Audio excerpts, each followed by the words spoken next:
주위를 도는 행성이다. 외계 행성의 발견은 천체 물리학의 새 분야를 열었고 행성에 대한 새로운 이해를 낳았다. 51페그 B의 발견에 사용된 시선 속도법은 행성의 존재와 운동을 모 항성의 운동을 감지하여 추정한다. 자, 외계 행성 탐지 기술로 나오는 게 그 중에 하나가 시선 속도법입니다. 자, 시선 속도법을 적용하기에 가장 단순한 경우는 등속 원운동을 하는 단 하나의 행성만이 항성 주위를 관찰자를 포함하는 면에서 공전하는 경우이다. 이는 아빠가 아이의 두 손을 잡고 아이를 빙글빙글 아빠 주위로 원을 그리며 돌리는 상황과 비슷하다. 이때 두 사람 각각 질량 중심은 두 사람 전체의 질량 중심 주위에서 반지름이 일정한 원을 그리며 같은 주기로 돈다.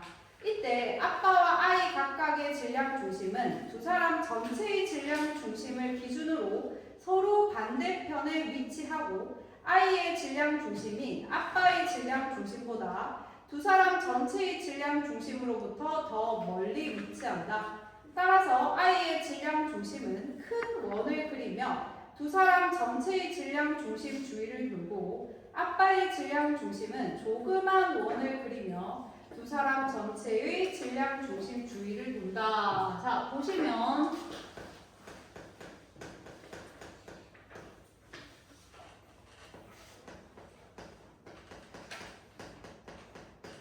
자, 이렇게 공전을 하게 되는데 자, 요 관계를 이야기하면서 시선속도법에 어디에 비유를 하고 있냐면 아빠가 있고 자, 이 아빠가 아이를 잡고 아이의 손을 잡고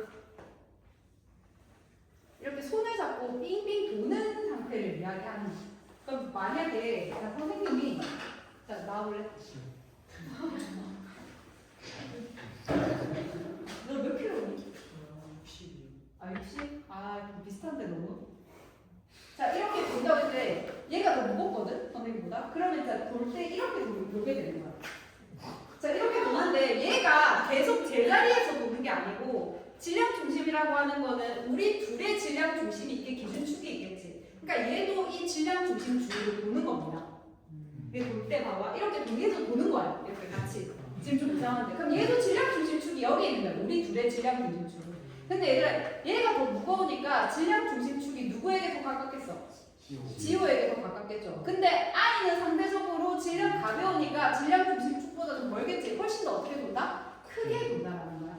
그래서 여기가 있으면은 질량 중심축이 한 이쯤 된다고 하죠. 전체 질량 중심축이. 그러면 이 아이의 질량 중심축은 얘를 이렇게 해가지고 도는 거고 이 함성도 얘를 기준으로 이렇게 도는 겁니다. 요거의 의미를 지금 이렇게 이야기를 하는 겁니다. 그럼 그 부분을 다시 한 번 더 읽어보면은 자, 거기 보면 이때 볼게요. 두 사람 각각의 질량 중심, 두 사람 각각의 질량 중심이니까 이 함성도 질량 중심이 있고 행성도 질량 중심이 있는 거야. 이 각각의 질량 중심은 두 사람 전체의 질량 중심이니까 얘와 얘의 전체의 질량 중심. 이거를 기준으로 도는 질량 중심을 이야기하는 겁니다. 아까 선생님이 지호랑 뺑뺑 돈다라고 했을 때 선생님도 어떤 축을 중심으로 돌지만 지호는 가만히 있는 게 아니고 지호도 어떤 축을 중심으로 돌게 된다는 겁니다. 그게 전체의 질량 중심 축이 되는 겁니다. 자, 근데 보면은 이때 아빠와 아이의 각각의 질량 중심은 두 사람 전체의 질량 중심을 기준으로 서로 반대편에 위치하게 되고 그리고 아이의 질량 중심이 아빠의 질량 중심보다 두 사람 전체의 질량 중심보다 당연히 더 멀리 위치하겠죠. 이거보다 아이가 더 가벼우니까. 따라서 아이의 질량 중심은 큰 원을 그리면서 이렇게 돌게 되는 거고 그리고 아빠의 질량 중심은 그거보다 훨씬 더 작게 원을 그리면서 돌게 되는 거겠죠. 자, 그 이야기를 하는 겁니다. 자, 그래서 이걸 가지고 함성과 행성으로 다시 설명을 하는 거야. 자, 함성과 행성도 각각 함성, 행성이 질량 중심 주위로 그러니까 이 함성과 행성도 질량 중심 요 각각과 전체 질량 중심 주위를 해서 도는데 함성은 워낙 크잖아, 그지? 워낙 크니까 이 두 개의 질량 중심이 함성 안에 위치한다고 해. 그러니까 함성은 거의 제자리에서 도는 듯한 느낌이 드는 거죠. 그 이야기를 지금 이 지문에서 얘기하는 겁니다. 자, 보통 함성이 행성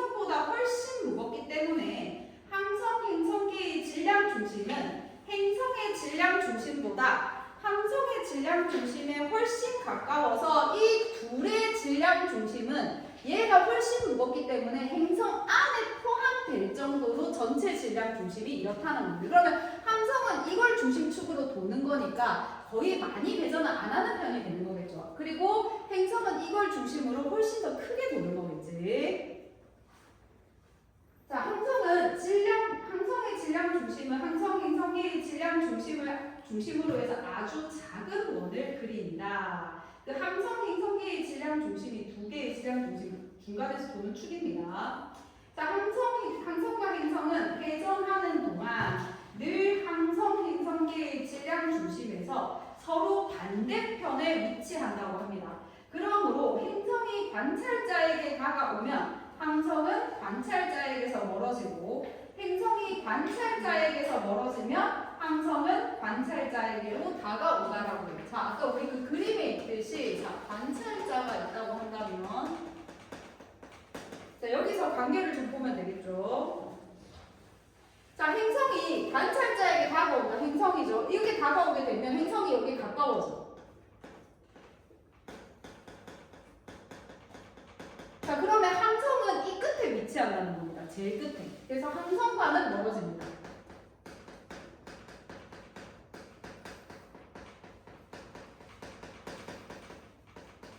자, 그리고 행성과 관찰자가 가장 먼 곳은 여기 있을 포인트겠죠. 이렇게 돌아서. 자, 행성과 관찰자가 가장 클 때는 오히려 항성이 끝이니까 여기에 위치하기 때문에 항성이 도는 거의 기준으로는 제일 가깝다라는 거예요.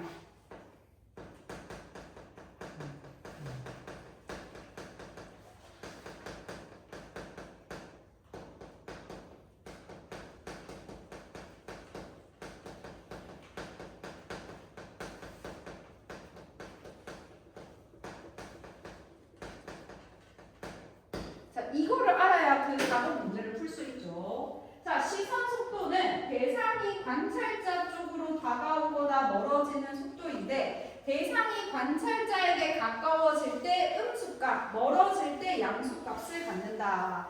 대상이 멀어져서 항성 행성계를 관찰하는 관찰자에게 행성은 너무 작고 빛을 내지 않기 때문에 관찰하기 어렵지만 항성은 크고 빛을 내기 때문에 관찰이 더 쉽다. 아, 그럼 이 시선 속도법 같은 경우는 항성을 거의 기준으로 관찰을 하는 거겠다. 행성이 항성 주위를 도는 동안 행성이 관찰자에게 멀어지면 행성이 관찰자에게 멀어지는 거니까 여기 있는 경우를 이야기하는 거죠. 자, 이렇게 되면 항성의 시선 속도는 음수가 된다고 합니다.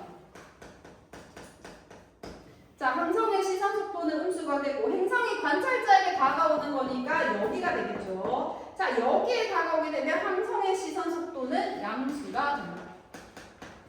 자, 그러면 시선 속도라고 하는 거는 기본적으로 행성은 너무 빛이 많이 밝지 않아서 관찰하기 어렵기 때문에 항성의 빛을 기준으로 관찰하게 되는데 이때 양수와 음수 값으로 표현하는데 행성이 여기 있을 때는 항성의 시선 속도가 음수 값을 갖고 행성이 관찰자와 가까울 때는 항성의 시선 속도가 양수 값을 갖는다고 합니다. 자, 모 항성이 행성과 짝을 이루어 행성계의 중심 주위를 도는 속도는 항성에서 나오는 빛의 스펙트럼의 변화를 일으킨다. 도플러 효과에 의해 항성의 시선 속도가 양수로 절대값이 커질수록 자, 양수로 얘의 절대값이 커질수록 자, 얘의 절대값이 커질수록 빛의 파장이 길어진다고 합니다.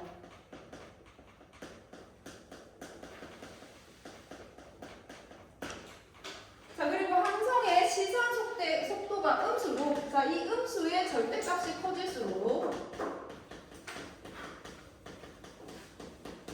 빛의 파장이 짧아진다고 하죠.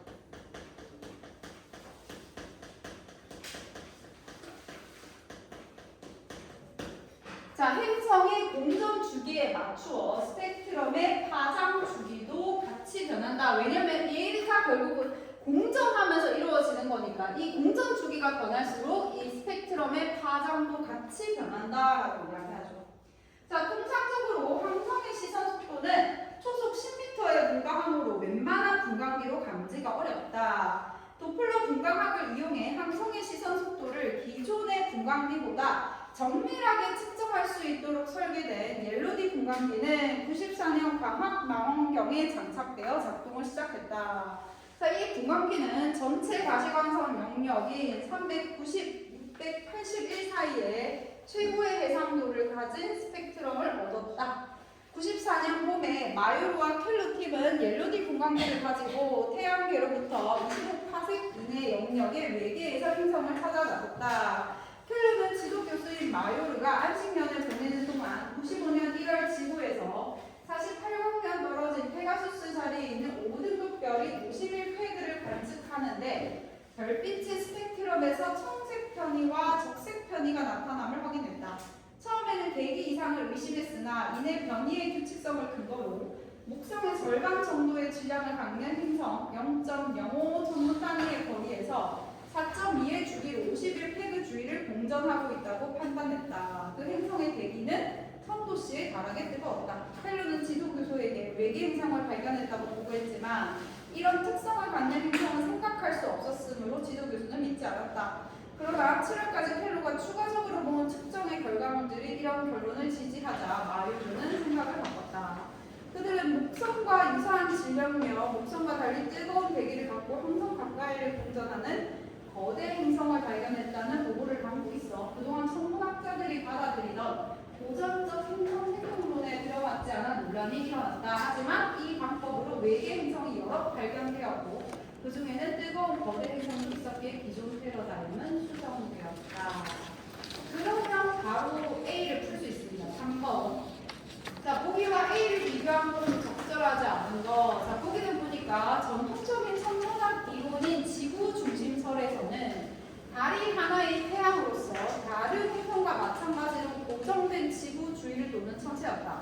그런데 새로 제기된 코페르니쿠스의 이론에서는 지구가 다른 행성처럼 태양 주위를 공전하는 천체로 취급되고 다른 지구 주위를 도는 위성으로 격파되었다.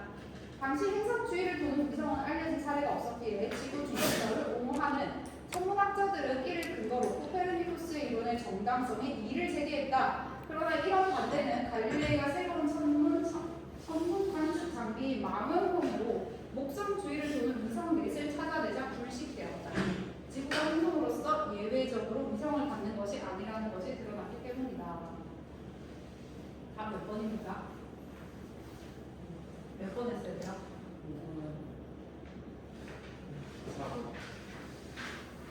4번? 4번 맞지 않아? 보기와 A 모두 새로운 관측 장비의 도입으로 천문학적 대상이 발견되었다. 거기 보니까 보기는 새로운 천문 관측 장비 망원경이고 A에서도 그 뭐가 있었습니까? 이런 거. 옐로디 분광기 그거 이용해가지고 다 논란을 뒤집었으니까. 자, 그리고 5번도 맞는 말이죠. 5번에서 지구 중심설 A는 고전적 행정 이론이 결국 배격됐다라는 거는 물리쳤던 기존 패러다임이죠. 보기에서는 지구 중심설이었는데 이걸 가지고 뭘 계속했어? 망원경을 가지고 그 갈릴레이가 망원경을 가지고 기존의 패러다임을 뒤집었잖아. 그리고 거기 A도 마찬가지. 원래는 고전 행성론에 의하면은 이 새롭게 발견된 행성이 말이 안 맞는 거잖아. 근데 계속 옐로디 분광기로 그렇게 유사한 행성들을 발견하니까 결국 기존 패러다임이 뒤집어 버려진 거죠. 답은? 네, 3번입니다. 자, 보기에서는 갈릴레이의 발견이 A에서는 켈러의 발견이 천문학계의 논란을 일으켰다라고 되어 있는데 켈러의 발견이 천문학계의 논란을 일으킨 거는 맞아. 근데 여기서 보면은 갈릴레이의 발견은 논란을 일으킨 게 아니고 논란을 어떻게 한 겁니까? 네, 종식시킨 거죠. 그러니까 답은 3번이 됩니다. 자, 그리고 보기 질문 마저 읽겠습니다. 자, 이런 와중에 2009년 프랑스 주도의 코르 계획이 외계 행성 코르 7B의 통과법으로 발견되었고, 자, 새로운 통과법이 나오죠. 이건 시선 속도법이었고, 네, 외계 행성을 탐지하는 기술의 통과법입니다. 내가 어디 유튜브를 보니까 수학을 진짜 잘하는 사람은 수학과를 가요. 그리고 수학을 두 번째로 잘하는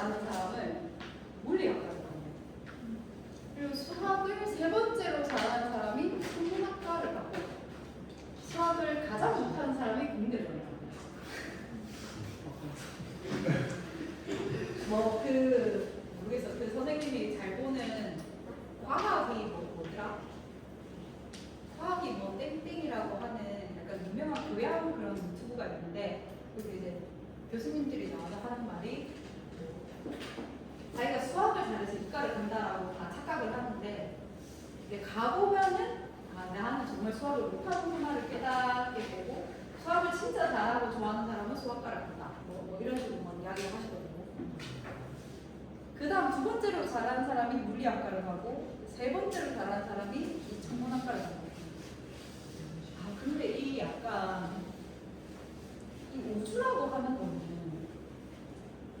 뭐 이거는 이 공간이라고 하는 게 우리가 생각할 수 없는 공간이잖아. 이 외계의 위성이 어떻게 발견하는 거지? 나 지금 이거 보면서 나도 이해가 안 가. 그리고 우리가 우주를 얘기할 때 뭐 스페이스라는 말도 쓰고 또 유니버스라는 말도 쓰고 또 코스모스라는 말도 쓰잖아. 그 세 개가 또 각자 좀 다 다른 개념이라고 하더라고. 그러니까 말할수록 더 높은 개념이 되겠지. 엄청 큰 개념. 코스모스는 우리 인류 전체를 아우르는 어떤 공간의 개념이라고 하죠. 공간 전체. 스페이스는 현재 과학에서 연구 가능하고 도달 가능한 공간들을 스페이스라고 해요. 진짜 그 우주라는 거지. 유니버스는 우리가 알고는 있지만 도달하기 힘든 뭐 은하나 이런 것들을 얘기하는 유니버스는 뭐 그렇다 하더라고요. 자, 그래서 통각법을 보면 이 통각법으로 외계 행성을 발견하는 일이 많이 늘어났고 이 방법은 시선속도법과 달리 행성의 질량이 아니라 크기를 알아낸다고 합니다. 통각법은 행성이 항성의 앞면을 통과할 때, 그러니까 이거죠. 이렇게 통과할 때, 항성의 앞면을 통과할 때 행성의 빛이 관찰자에게 도달하는 양이 줄어들어. 그렇겠죠. 항성의 빛이 이렇게 도달하는 양이 줄어들겠죠. 자, 이게 줄어들어 항성의 밝기가 어두워지는 정보를 감지하여 행성의 존재와 반지름 주기 등을 알아낼 수 있다. 이 두 가지 방법 외에 미세 중력 렌즈 방법 등이 추가되었고 더 많은 외계 행성이 발견되어 외계 행성 천문학에 큰 진보가 일어났다. 또 태양계의 구조와 행성 궤도 계열이 전형적인 것이 아니며 다른 항성계는 훨씬 다양한 구조와 행성 궤도 계열을 가질 수 있다는 것이 알려지게 되었고 지구와 유사한 조건을 갖춘 행성은 찾기가 어렵다는 것도 알게 되었다. 그러니까 우리의 행성은 이제 태양이 되는 건데 이런 걸로 어떻게 다른 행성들을 지금 다 알아냈다는 느낌이야. 대단하다.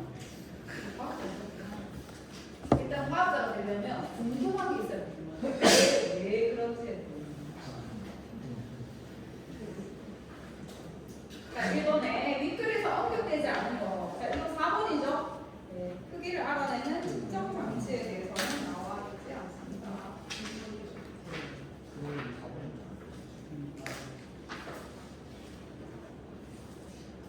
자, 기억을 설명한 내용으로 적절하지 않은 거. 얘가 몇 번이지? 기억이 뭐지? 옐로디 중간입니까? 네, 2번에 뭐가 틀렸죠? 네, 행성이 아니고 항성 시선 속도죠. 네. 좀 치사한데. 자, 4번 보겠습니다. 윗글을 참고하여 크기를 이해하는 것으로 가장 적절한 거. 자, 그림은 요거 그림이랑 비슷하죠. 항성 A 주위에서 행성 B가 일정한 거리를 유지하면서 일정한 속력으로 시계 방향으로 공전하는 가상의 항성 행성계를 대략적으로 나타난 것이다. B를 공적 궤도를 포함하여 평면에서 관찰자 O가 정지한 채로 A에서 나오는 빛을 관측한다. P와 Q는 B의 공전 궤도상의 두 점이고 PQO는 일직선상에 있다. 단 A의 질량은 B에 비해 매우 커서 A의 질량 중심 빛이 변하는 그림에 표시되지 않았으며 그 밖에 언급되지 않은 조건은 모두 무시한다. 자, 행성 B가 P에 접근한다고 합니다. 그러니까 여기에 접근하는 거죠. 자, 여기에 접근할 때 A는 항성이죠. 항성은 O에서 멀어진다. 맞습니까? 얘들아, 여기에 접근한다는 거는 지금 행성이 누구와 관찰자와 거리가 가장 먼 거죠. 행성의 관찰자와 거리가 가장 멀면 항성은 관찰자와 거리가 가장 가깝습니다. 그러니까 1번은 틀렸죠. 자, B가 Q에 접근할 때, 자, Q에 접근할 때니까 여기지. 자, 여기에 접근할 때 A의 시선 속도는 양수이다. 자, 여기에 접근할 때 항성의 시선 속도는 양수 맞습니다. 답은 2번입니다.